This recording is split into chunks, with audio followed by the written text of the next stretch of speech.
എറണാകുളം പിറവത്തിന് സമീപം പേപ്പതിയിൽ മണ്ണിടിഞ്ഞ് വീണ് മരിച്ച കൊൽക്കത്ത സ്വദേശികളുടെ മൃതദേഹങ്ങൾ പോസ്റ്റ്മോർട്ടത്തിന് ശേഷം നാട്ടിലേക്ക് കൊണ്ടുപോകും. 3 തൊഴിലാളികളുടെ മരണത്തിനിടയാക്കിയ അപകടത്തിൽ തൊഴിൽ വകുപ്പ് മന്ത്രി അന്വേഷണത്തിന് ഉത്തരവിട്ടിരുന്നു.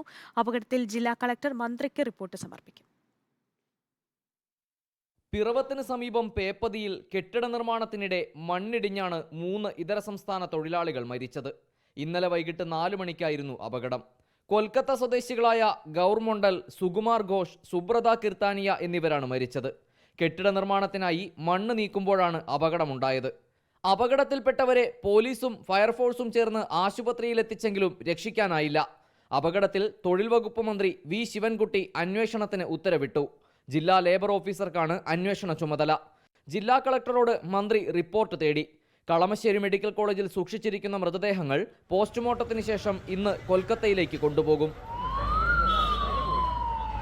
റിപ്പോർട്ടർ, കൊച്ചി.